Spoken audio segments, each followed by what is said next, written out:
Difference क्या है? कोई ये तो बहुत ही है मखाना जो मजहब मांगता है, हर मजहब फेथ, दिखाई ये तो चाय फेथ का मतलब ये है कि ना कोई गवाह हो, ना कोई सबूत हो, ना कोई रैशनल हो, ना कोई लॉजिक हो, ना कोई प्रूफ हो, मगर तुम एक बात ये सुनो, दुनिया रहूंगे तब उसका कोई ये है फेथ। वरना बिलीफ होता। कॉमन सेंस अगर कहता इसमें है कुछ कि भी ऐसा सबूत होगा। होते, गवाह होते तो फिर क्या बिलीफ करते? जैसे मेरा बिलीफ है कि नॉर्थ पोल, मेरा फेथ थोड़ी।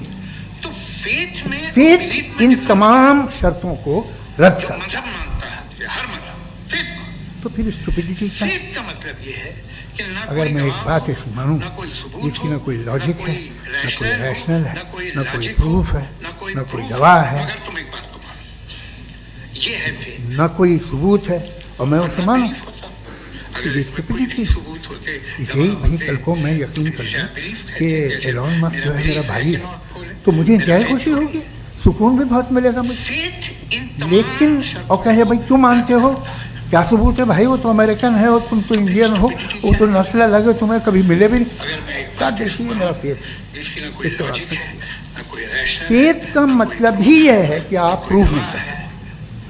अगर आप प्रूव कर सकते हैं तो फेथ की जरूरत है, और मैं उसे मानूं। फिर तो आप बात करेंगे, आप कितनी बहस कर ली। अल्टीमेटली दुनिया का हर मजहब फेथ पे टिका है, एलॉन मस्क और जो है, फेथ का मतलब है एक ऐसा यकीन जिसका कोई सबूत, कोई गवाह, कोई प्रश्न नहीं। लेकिन और कहे भाई क्यों मानते हो, क्या सबूत है भाई, वो तो अब अमेरिकन आप है ये और तुम कहें, तो इंडियन हो। क्या आप वो तो ये क्यों नस्ल कह रहे है, हैं कि तुम्हें साहब कभी मिले भी नहीं। ये कायनात किसने बनाई? इसके बाद तक किया। कमाल ये है कि आपने बताया फेथ कि एक का आइलैंड मतलब पर ही गए ये है कि और एक आप बॉल प्रूव दी। नहीं कर सकते। अगर आपने आप ये प्रूव नहीं कर कहा कि आइलैंड सकते, किसने तो बनाया, फेथ की जरूरत ही नहीं। आपको सिर्फ बॉल पे है। तो आप बात करेंगे, आप कितनी बहस कर लीजिए। हमने अल्टीमेटली आइलैंड दुनिया पे हमने का रखते हैं, मतलब होते हैं फेथ आइलैंड। है।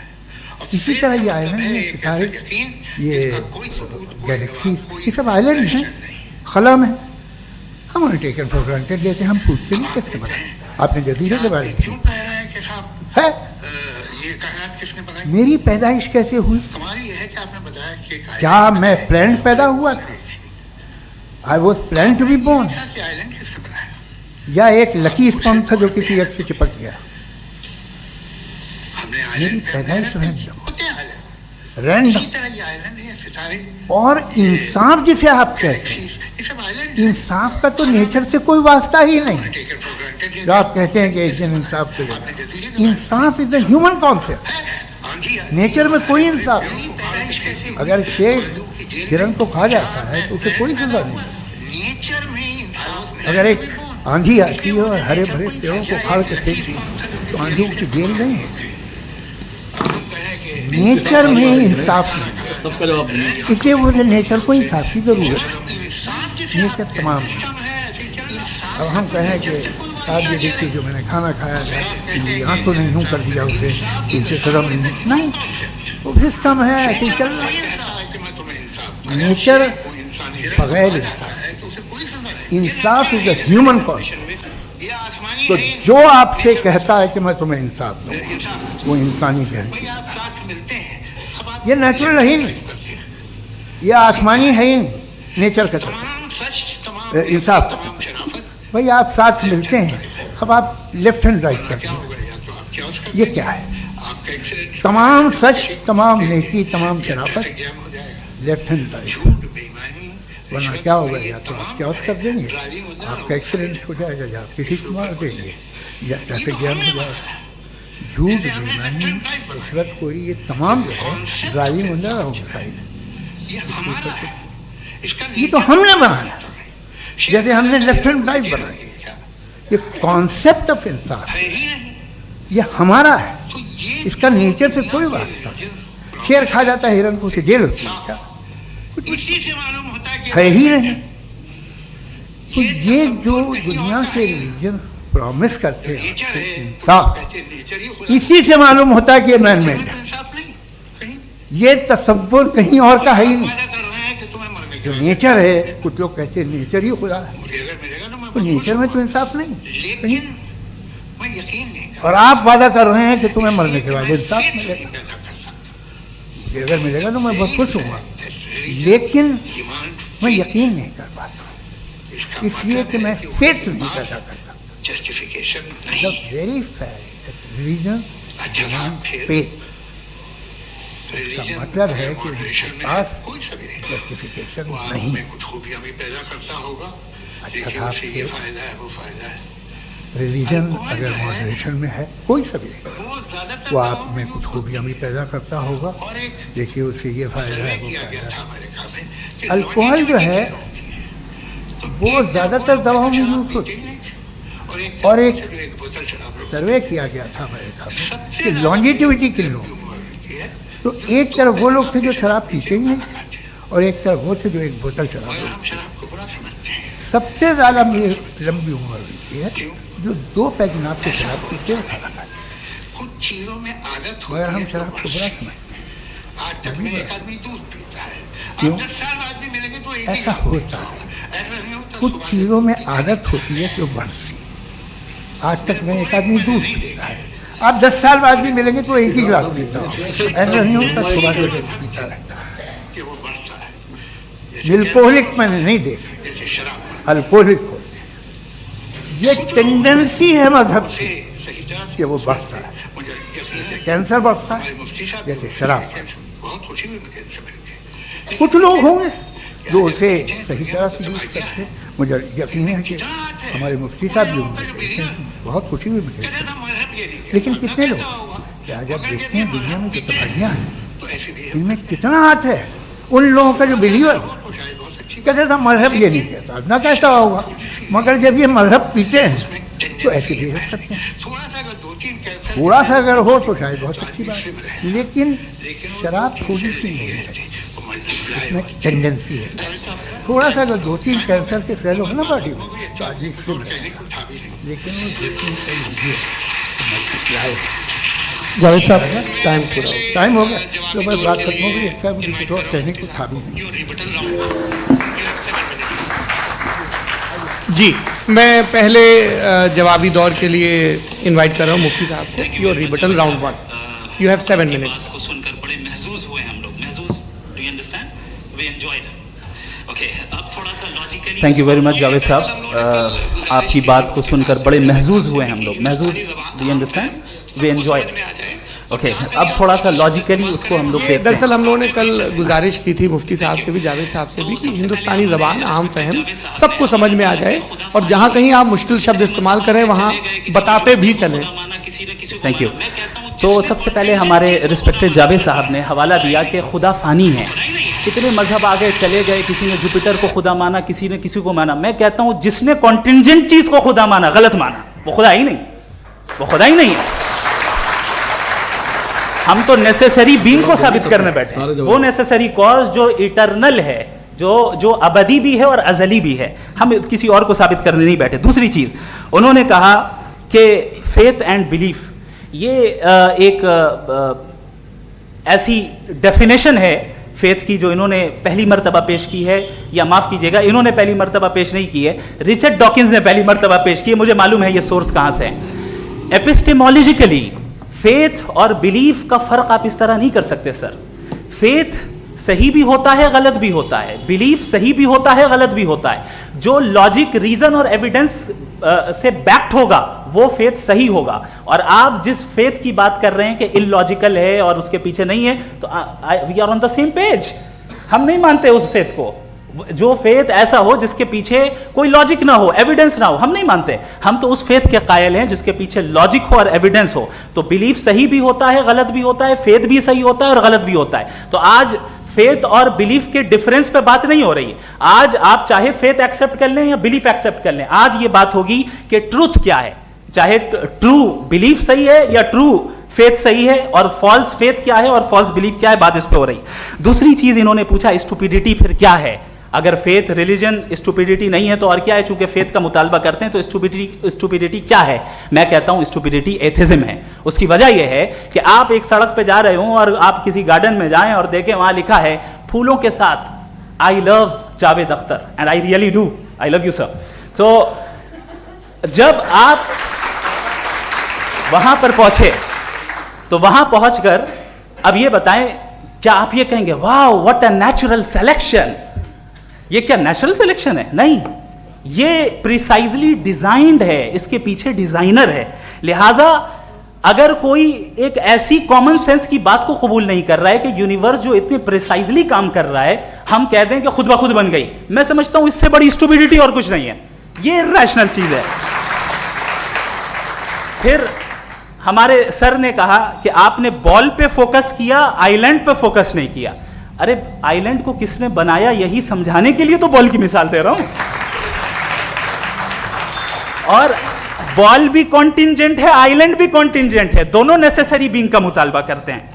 आगे इन्होंने कहा कि नेचर में कोई इंसाफ नहीं है, हम डिसाइड करते हैं कि मोरालिटी क्या होती है, इंसाफ क्या होता है। हम डिसाइड करते हैं, जैसे ड्राइविंग सीट